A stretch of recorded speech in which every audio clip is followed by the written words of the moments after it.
이들 나이는 몇 살일까요? 5월 30일에 인천공항에서 4명의 선교사들이 일본 삿포로로 선교사 파송을 받았는데요. 이들의 나이는 만 19살 또는 20살이었습니다. 그들의 손에 들린 여권에는 일본 비자가 찍혀 있었어요. 종교 활동 이렇게 되어 있었습니다. 이들을 초등학교 때부터 훈련시켜서 선교사로 파송하게 된 저희에게는 정말 감격스러운 일이었습니다. 헤브론 원어학교는 이제 설립된 지 12년 된, 잘 안 넘어가네요.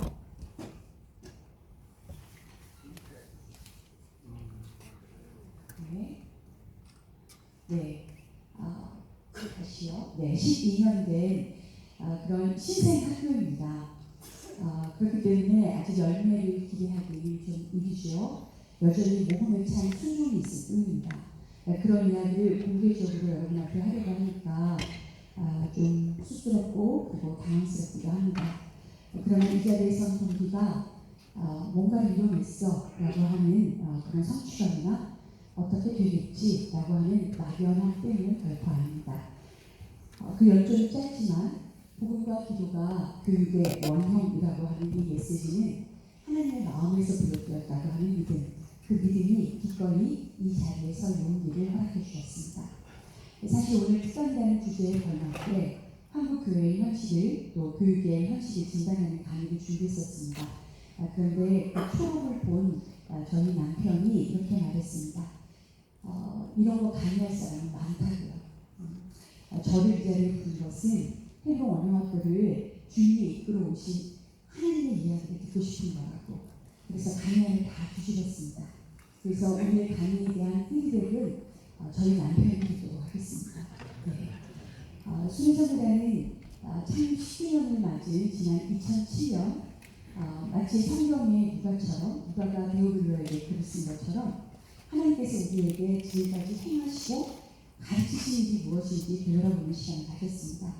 그리고 그것은 너무 분명한 결론을 얻는 과정이 되었습니다. 복음과 기도가 바로 하나님이 우리에게 가르쳐주신 두 기름이라고 생각했습니다. 마치 야긴과 보아스처럼 솔로몬 성전에 있었던 야긴과 보아스처럼 하나님이 세우셨다. 복음 그리고 그에게 능력이 있다. 그러니까 그분께 구하기만 하면 그분이 이루신다는 진리였습니다. 그런데 이 진리가 한 선교단체에게만 해당되는 것인지 아니면 모든 단체에게 모든 영역에 보편적으로 적용되어 수 있는 진리인지 실험을 해볼 마음을 주셨습니다. 물이 아구까지 찬 6개의 돌 항아리 물을 퍼다 갖다 주었더니 물이 변하여 포도주가 되었습니다. 그렇다면 각 영역마다 이런 일이 일어나겠습니까? 그래서 우리는 실험을 해볼 마음을 갖게 되었습니다. 당시 수미선교단 리더십들은 교회를 개척했습니다. 일꾼을 기르는 훈련 사역을 했습니다. 신분을 만드는 미디어 사역을 했습니다. 고아를 돌보는 금융 사역을 했습니다. 모두 다 사역의 원리는 복음과 기도였습니다. 그 중에 하나가 다음 세대에 연결되었어요. 그러나 다음 세대를 위한 사역이 처음부터 학교의 형태로 진행된 것은 아니었습니다. 이 일의 순종의 발걸음을 내딛는 것은 매우 더디게 진행되었습니다. 이 자리에서도 계속 언급이 되더군요. 교육은 100년지 대계인데 어떻게 한 선교단체가 학교를 세울 수 있겠어. 그래서 저희는 먼저 다음 세대를 데리고 아침 묵상을 제대로 해보자. 학교에 다녀온 다음에 방과 학습을 해보자. 그러면 방학 중에는 인텐시브를 해보자. 그렇게 우리가 할 수 있는 역할들을 해놨습니다. 그러나 효과가 없는 것은 아니었지만 그때뿐이었습니다. 지속적이지 않았습니다. 아이들의 얼굴은 금방 다시 흘러내렸습니다. 어떻게 하면 우리가 학교를 세워서 다음 세대를 키워볼 수 있을까? TF팀을 만들어서 여러 차례 토론을 했습니다. 그런데 얻은 결론은 교육이라고 하는 영역에 우리의 의견 차이가 이렇게 심하구나. 그 스펙트럼이 얼마나 다양한지를 확인할 수 있었습니다. 그렇게 지지부진하며 용기를 내지 못하고 있을 때 이 영역에서 앞서가고 계신 분들의 이야기를 들을 수 있었습니다. 그때 우리나라에서 최초로 홈스쿨을 하신 한 목사님을 모신 자리였습니다. 목사님께서 우리에게 이런 질문을 하셨습니다. 잠깐 쉬었다가 하면 안 넘어가나요? 왜 당신은 자녀를 좋은 학교에 보내려고 합니까? 라고 간사님이 우리에게 질문하셨습니다. 그건 왜 좋은 유치원 보내려고 하냐는 질문이었어요. 그래야 좋은 초등학교 가죠. 좋은 초등학교 가야 중학교 가죠. 중학교, 고등학교, 대학교. 좋은 대학교는 어디에 포커싱을 하고 있습니까? 그래야 좋은 기업에 들어가죠. 좋은 기업은요, 시장에 목을 메고 있습니다. 목사님은 그러더니만 대뜸 우리에게 에베소서 2장 3절 말씀을 펼쳐보였습니다. 우리 함께 읽어볼까요? 시작.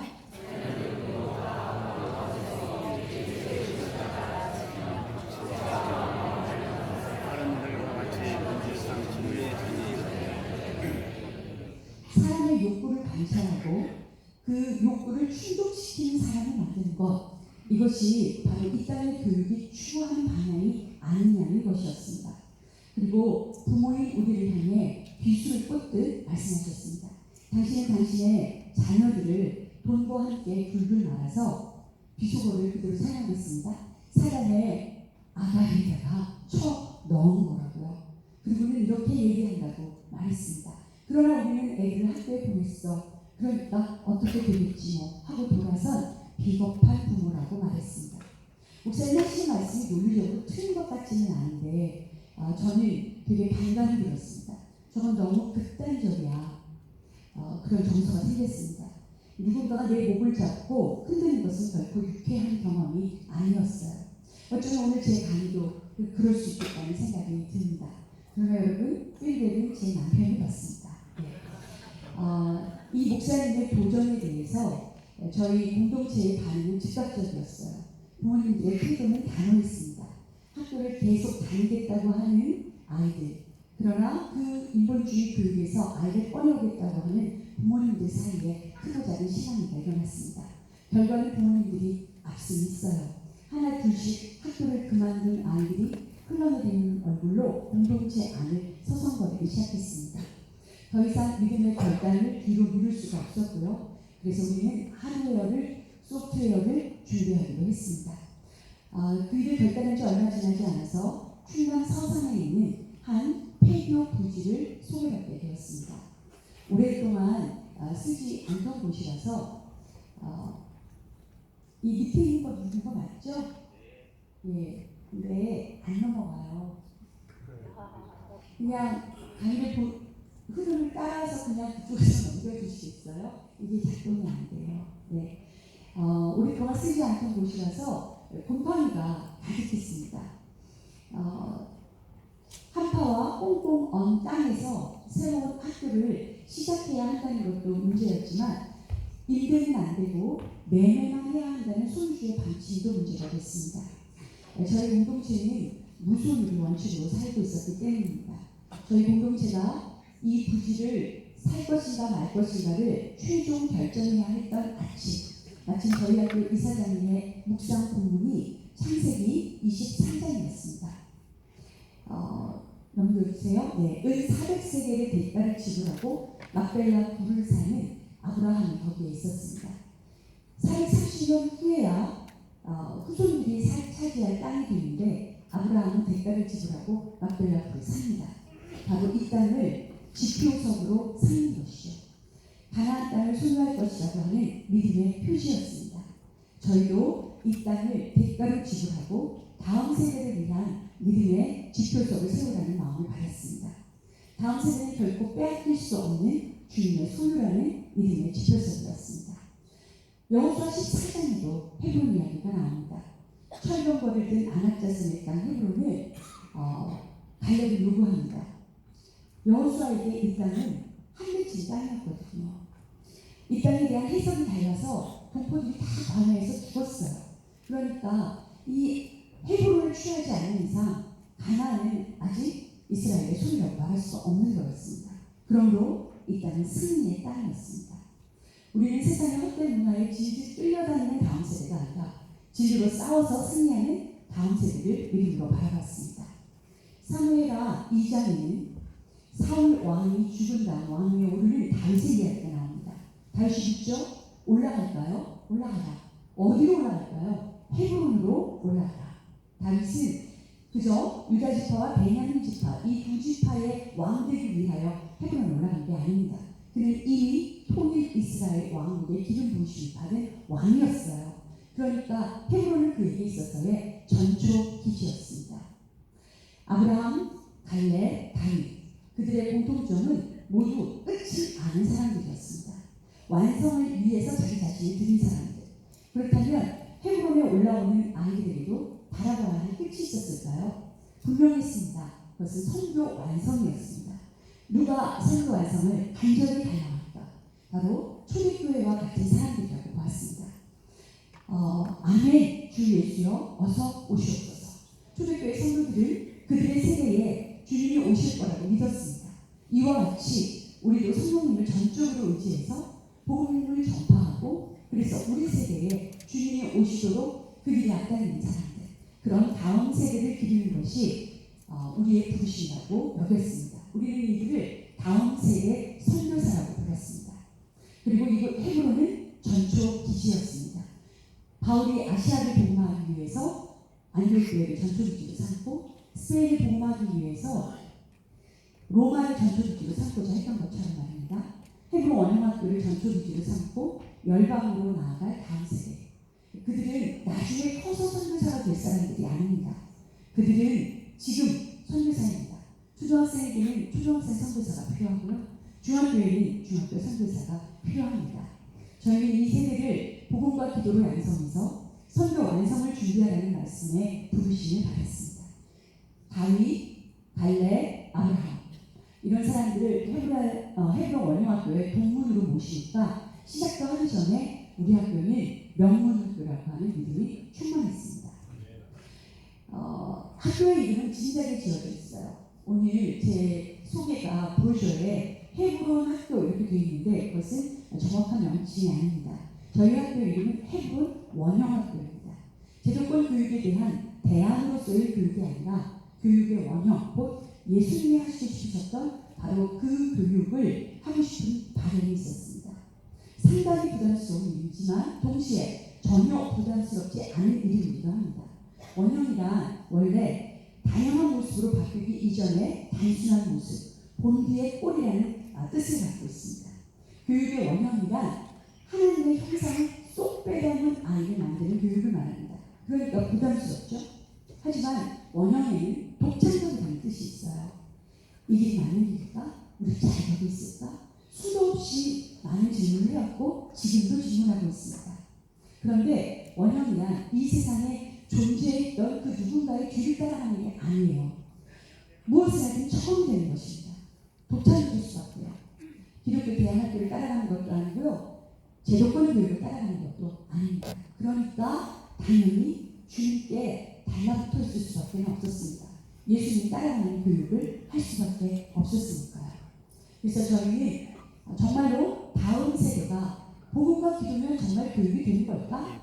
이 질문에 대한 답을 순종해 보면서 찾아가기 시작했습니다. 네 가지 질문에 대한 답을 찾는 과정이 있어요. 첫째, 누가 가르칠 것인가? 둘째, 누구를 가르칠 것인가? 셋째, 무엇을 가르칠 것인가? 마지막으로 졸업 후에 그들은 어디에서 무엇이 되어 있을까? 그럼 첫 번째 질문부터 시작하도록 하겠습니다. 누가 가르칠 것인가? 일반적으로 학교가 세워지면 교육이 진행될 텐데 누가 이 일의 주체가 되어야 하는가라는 질문입니다. 여러분이 알고 계시는 공동체 중에 가장 중요한 사회 조직이 무엇입니까? 저는 가정과 학교와 교회가 우리에게 가장 의미 있는 사회 조직이라고 꼽고 싶습니다. 우리의 다음 세대는 이 세 공동체에서 양육되기 때문입니다. 교육은 학교에서만 이루어지는 것이 아닙니다. 교육 선교사는 학교에만 있지 않습니다. 그는 가정에 있습니다. 그는 교회에 있습니다. 온전하게 이 세 가지 영역에서 함께 연합해야만 성공적인 자녀 양육을 할 수 있습니다. 그러기 위해서 이 세 주체는 반드시 회개하고 돌이켜야만 합니다. 부모는 하나님의 말씀을 자녀에게 가르치는 이 명령에 온전히 순종하지 못한 책임이 있습니다. 그래서 그 책임을 다하지 못한 회개가 필요합니다. 자녀 교육에 있어서 부모님의 역할은 매우 중요합니다. 제가 위에 이삭을 올려놓았던 아브라함처럼 이 자녀는 내 자녀가 아닙니다. 하나님의 자녀입니다. 라고 올려놓아야만 합니다. 그렇지 않으면 헤브론으로 올라올 수가 없었습니다. 어린 자녀를 선교사로 내려놓는다는 것, 그것은 오늘날의 한나와 같습니다. 얼마나 소중한 분들인지 모릅니다. 또한 가장 지혜로운 분들이죠. 가장 안전한 곳에 주님의 품에 자녀를 맡겼으니까요.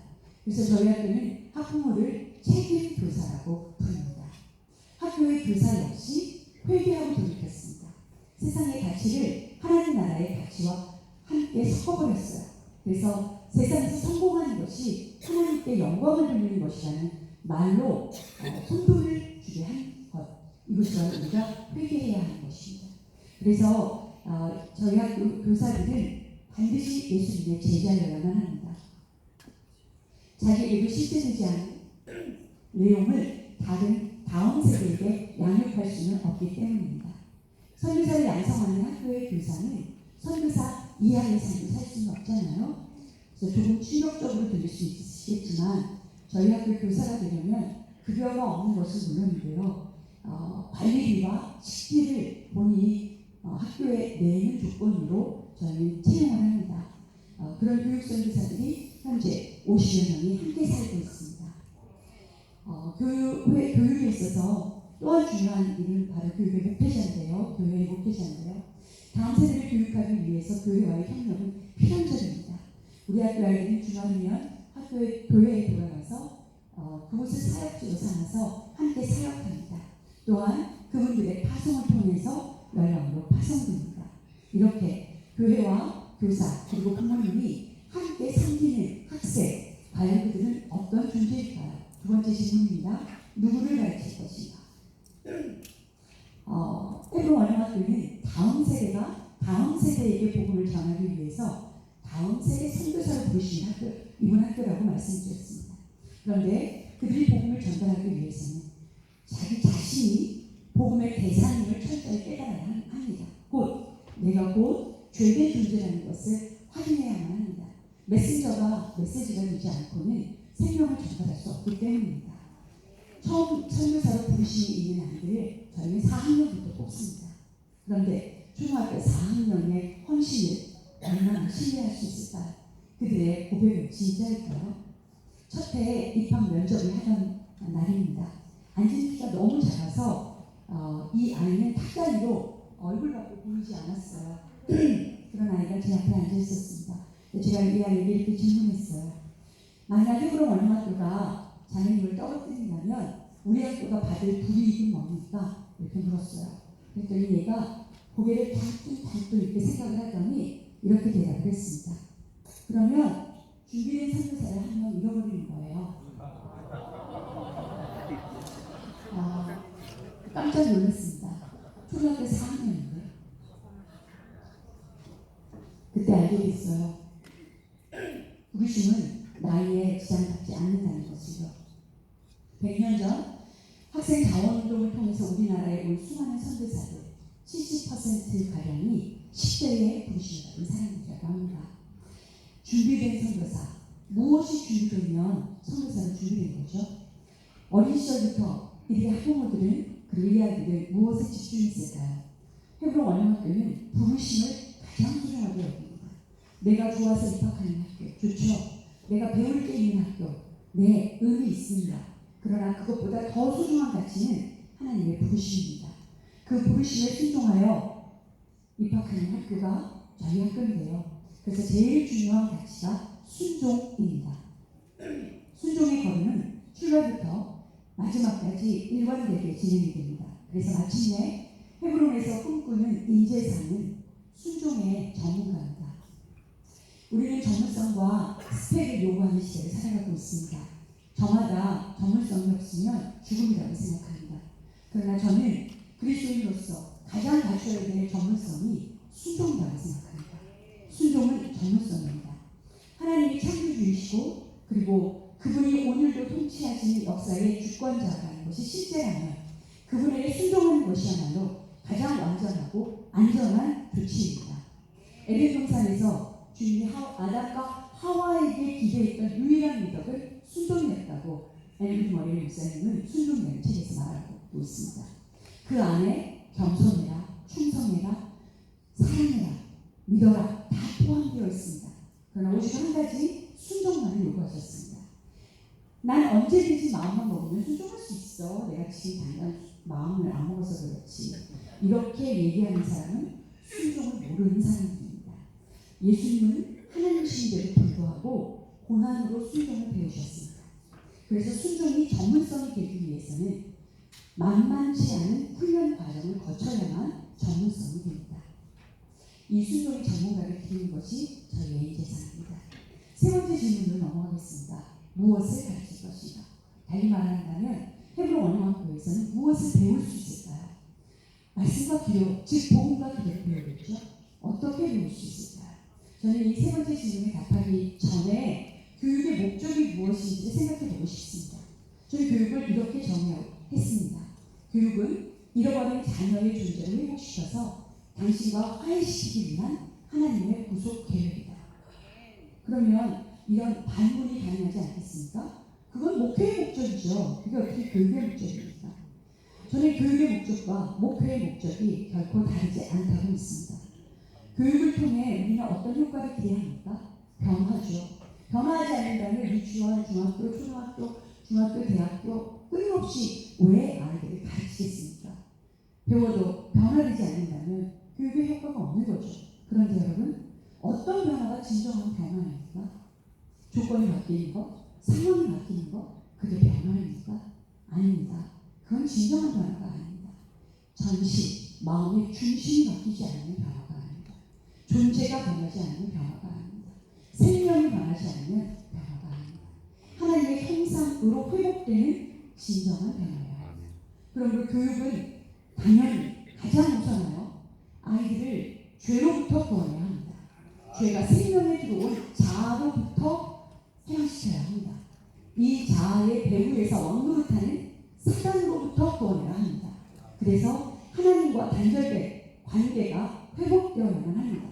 십자가에서 내가 죽고 내가 그리스도를 만나지 않는 한 진정한 변화는 불가능합니다. 그러므로 교육은 구속적 행위입니다. 그것은 단순히 지옥 갈 백성이 천국 가게 되었다는 것을 의미하는 것만이 아닙니다. 사망의 권세, 그곳에서 사랑의 아들의 나라로 옮겨졌다는 것은요, 이제 하나님 나라의 부흥과 선교 완성을 위해서 일할 사명을 가진 존재가 되었다는 것입니다. 그는 하나님 나라의 법과 어떻게 살아야 하는지 그런 방식을 배워갑니다. 하나님을 알 때 이 모든 배움이 가능합니다. 그가 배워야 하는 교육의 내용이 무엇인지는 바로 이 존재의 변화 이후에 결정되는 것입니다.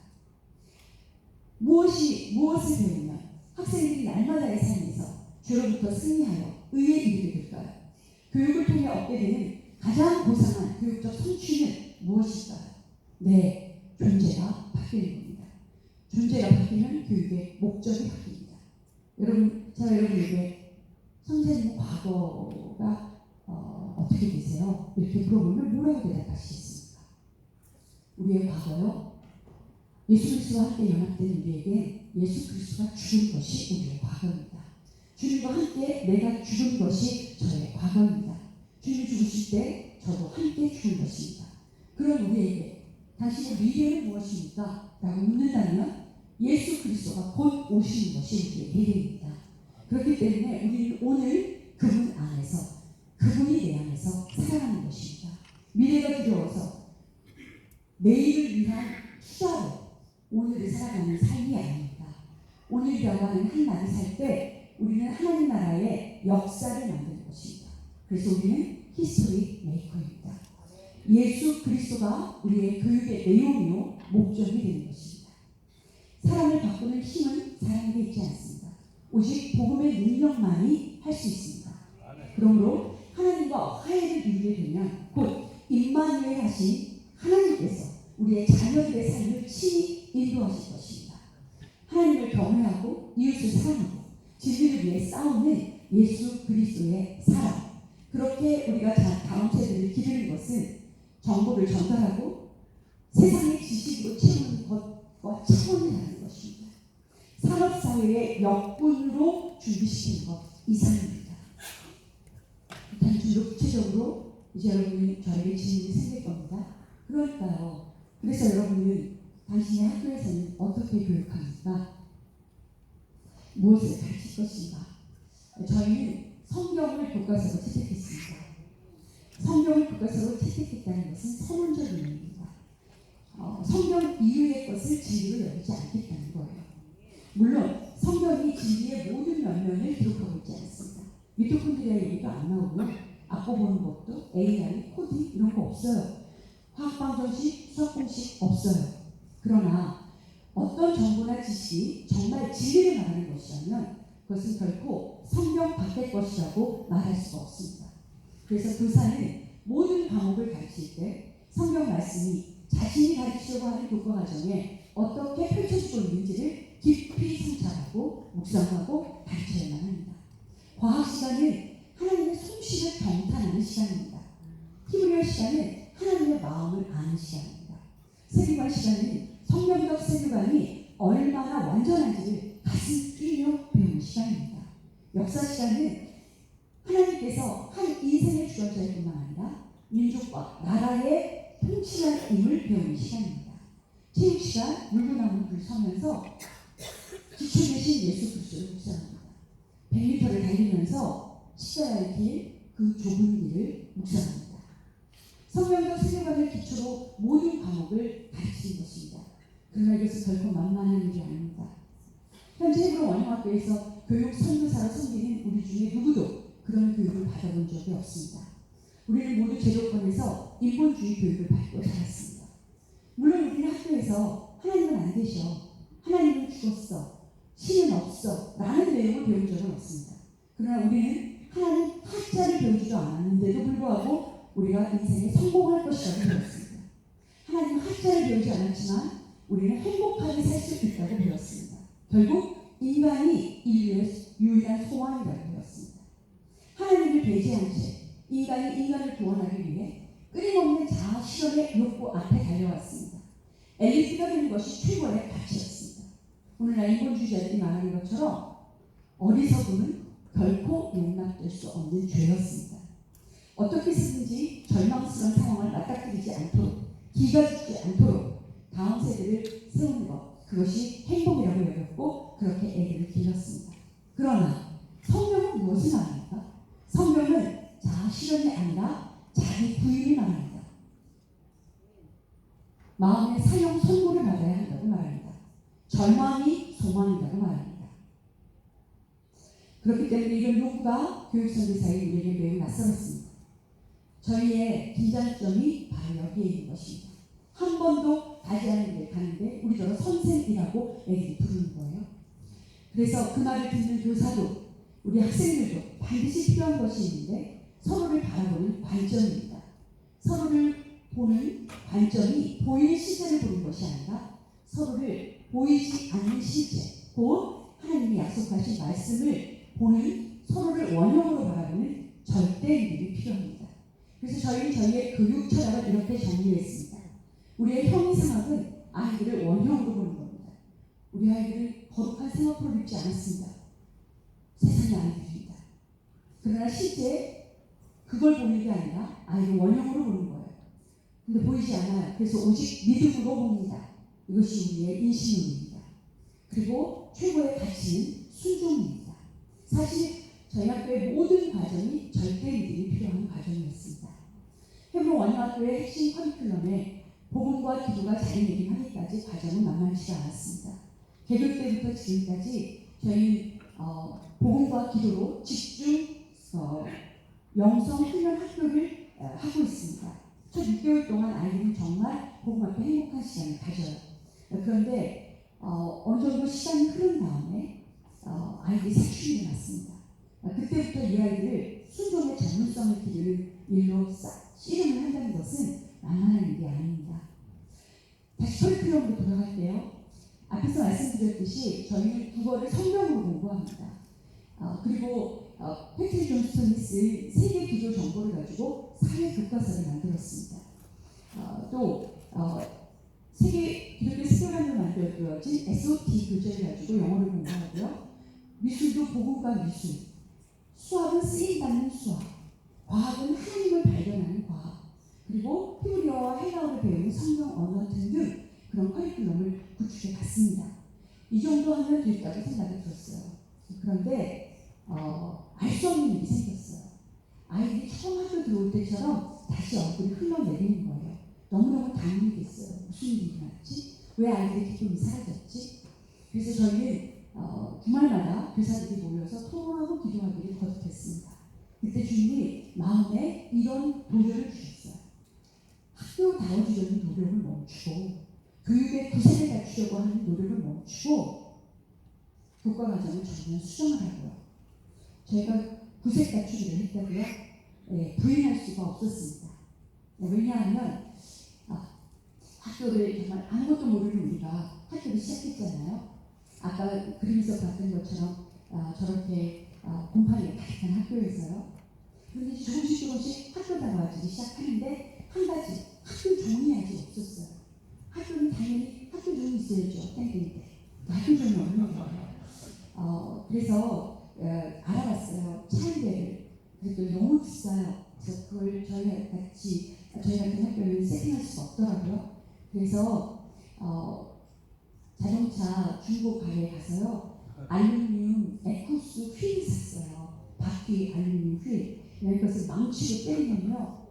애미의 종소리가 나요. 그렇게 해서 애들이 종을 쳤는데 종을 치다가 이제 주방에서 밥이 다 되면 주방에서 식사 시간 종을 주방 권사님들이 치세요. 이렇게 연결이 됐어요. 약불사 어떻게 종을 치는지를 안 가르쳐 주는 거예요. 밥은 다 됐는데 종을 쳐야 이제 수업을 마치는데 권사님이 너무너무 조마조마하셨어요. 근데 어떻게 해도 가서 막 손을 두드려봐도 애미의 종이 안 울리는 거죠.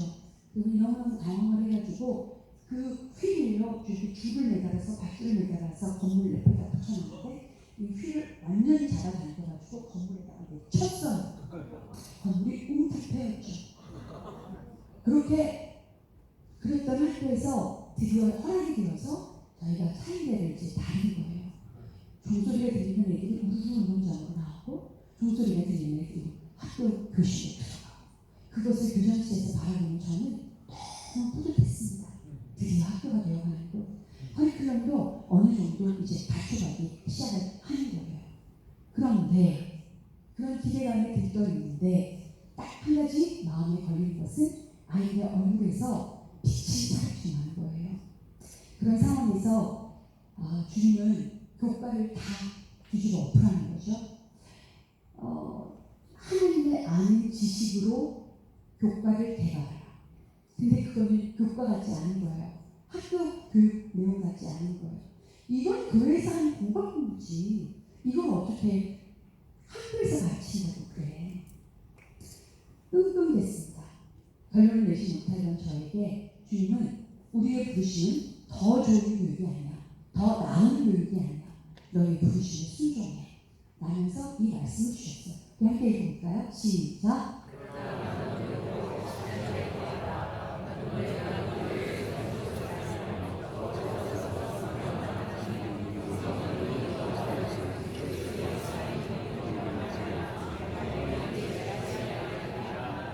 모든 성경은 하나님의 감동으로 된 것으로 교훈과 책망과 바르게 함과 의로 교육하기에 유익하니 이는 하나님의 사랑으로 온전하게 하며 모든 상황을 향한 능력을 갖추게 합니다. 교육 영역에서 해외 원어학교가 가야 하는 것은 바로 시대가에 오르는 거지 더 나은 교육이 아니었습니다.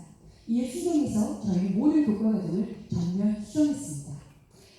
성경 전체가 예수 그리스도에 관한 말씀을 정확히 파악해서 말로 글로 표현할 수 있도록 하고 모든 상황에서 진리에 근거한 답을 도출할 수 있도록 복음이 생명이 되어 복음의 자신을 드릴 수 있도록 복음 스터디라는 과목을 모든 교과에 중심에 두었습니다.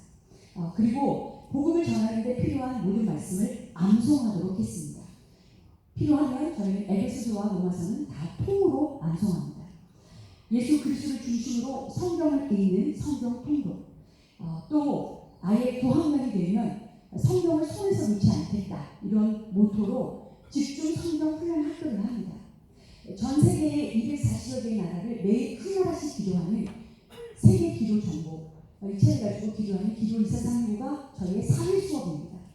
뿐만 아니라 말씀으로 기도하고 열방을 위해 기도하고 생기도실에서 기도하고 워룸이라고 하는 개인 기도실에서 기도합니다. 복음은 단지 공부하는 것만으로는 아직 그 진리가 내 것이 될 수 없습니다.